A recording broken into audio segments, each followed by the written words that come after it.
ze Andoni Mutiloa, arreon, maiatzean estrenatu bai, sexua, baina orentxe zara, herriz herri, udazken parean, Euskal Herri, ia guztia zeharkatzekotan.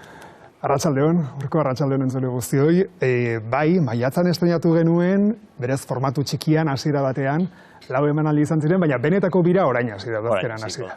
Bai, eta gu konturatu gara eta esan dugu, ze ikusleek esango dute, zer dute orain itzokeikoek azken aldian sexua zain beste hitz egiteko. Ze joan den astean, hemen Carlos Aretxabaleta izan zen bere liburu bat aurkeztera, eta ere izenburu berdina zuen. Gero ikusiko dugu zeinek zein kopiatu zuen, baina ere bai argitu zigun izenburua nondik atera duen, eta ea azalpena zuk ere antzeko arrazoirik ote duzu. Sexua izenburuen ganean esan behot, enitzela bape originala izin. Izin nintzen agintako errelatu bilduma editoriari eta da esanen jo, zelango izen ipiniko etzet.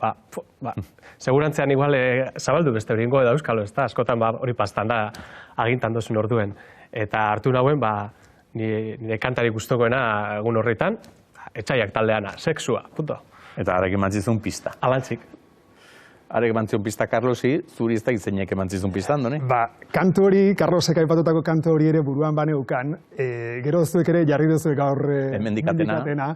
Belaunaldiagatik, Bai, garai beretsukoak, ez da, 80ko hamarkadakoak biak.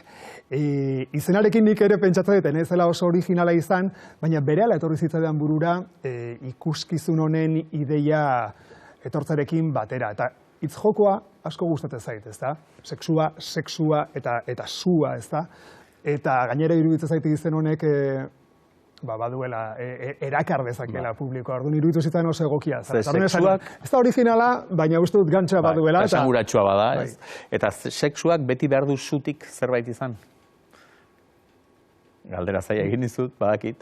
Baina, pospoa bat iztu... Aian ez du behar, baina... Ez du behar. Sekulako diferentzia zua dagoenean. Bai, ez da, hori hobea. Ez dago alderik, orduan, bai mesedez, izan dezala zua. Ze azken finean zuzer horri eta duela gutxi, ikusi zaitugu, ez da, esnatu naiz, kabaretean, orduan kabaretean aritu zinen, eta gaia antzekoa ere izan zileken, beti ere, azken aldian zuzer horrek ere erabaki duzulako, gai horretan lan interesgarri bat egitea, eta hortan jarri zara gainera buru belarri, zure beste lanbideak eta alde batera utzita, baina oraingoan egin zen ezaken, beste bigarren kabaret bat, ez, eta harren bigarren zati bat edo izatea, baina desberdin du egin nahi izan duzu. Kabareteari eutxi gabe, edo kabareta alde batera guztiz utzi gabe ere, baina honek bestelako kontzeptu bat du, ez?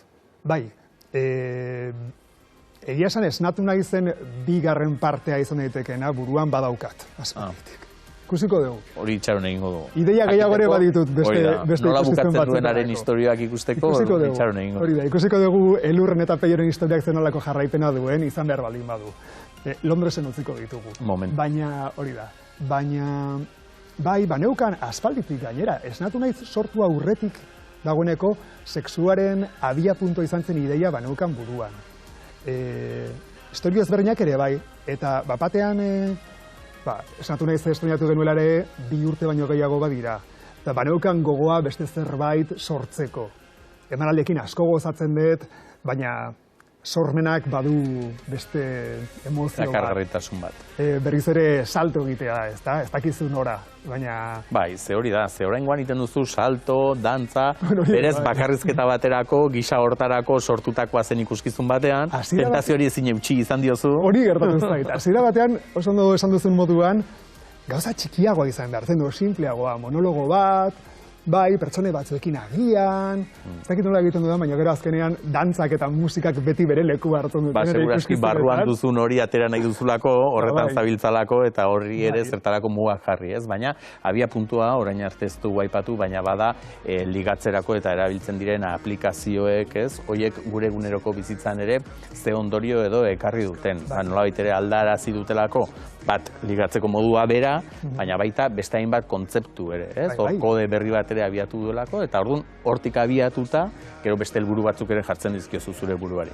Bai, oso ondo esan duzuna. Hasiera batean, sexuari buruz modu orokorrago batean hitz egiteko asmoa neukan, baina gero ja, egitasmoan buru belarri sartzerakoan, sortzerakoan gidoia, lehendabiziko bertsio hori, konturatu nintzen, neukala gaia zorrozteko, zehazteko gogoa. Eta ligatzeko aplikazioa iruditzen zait, aktualidadea handiko gaia dela, orain arte ez dela jorratu, orain arte ez dela ia aztertu zer nolako komunikazio kode berriak sortzen ari diren ligatzeko aplikazioen erabilerarekin batera. Iruditzen zait, unibertso erraldoi surrealista bat sortzen ari garela. Orain arte ez talandu, behar bada lotxa apur batez bizidalako ere edo juzgatuko gaituztenaren beldur erabiltzen dituenak? Oraindik agian batzuk bai, ikusten hori ere aldatzen ari dela, gero eta gutxiago.